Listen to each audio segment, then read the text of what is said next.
Today we find ourselves on the street outside of the Iglesia of San Pablo in Cordoba, Spain. This facade stands out.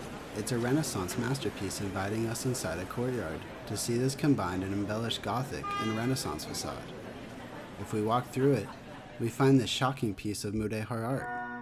It might seem surprising to find a piece like this inside of a Christian church, but this was reality in Spain. In the late medieval and early modern periods, Christian patrons developed a deep admiration for Nasrid aesthetics. One of the finest examples is this extraordinary chapel built in the early 16th century. At its center, a crucified Christ stands before a red curtain beneath a striking polylobed arch.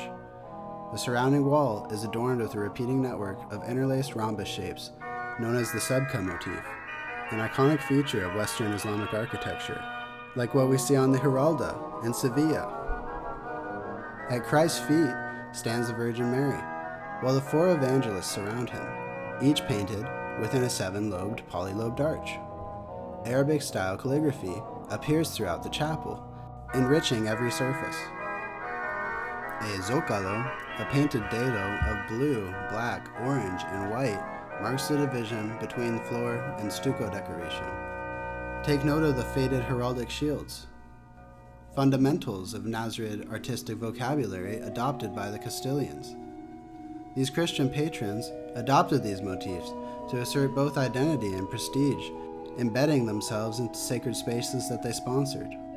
3 windows allow light to pass through from above, giving an interesting effect to the ambiance. Imagine this without electric light bulbs. It'll feel very somber and holy to allow a reflection on Jesus' passion. The ceiling is a fine example of Mudejar carpentry, featuring Latin script that reads Ave Maria in place of Arabic inscriptions. Overhead, multicolored muqarnas, stalactite-like ornamentation still remain vivid, in blue, green, and red, creating a rich visual texture that draws the eyes upward.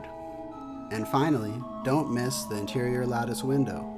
Its interlaced star-shaped design is reminiscent of star patterns seen throughout the Islamic world, though in comparison to those used in the windows to the outside, the lattice is thicker and bolder than the delicate, sand-colored ones like what we also find in the Alhambra. Could this have allowed curious viewers who couldn't fully enter into a chapel, like the priest could, to see through and gaze upon Christ?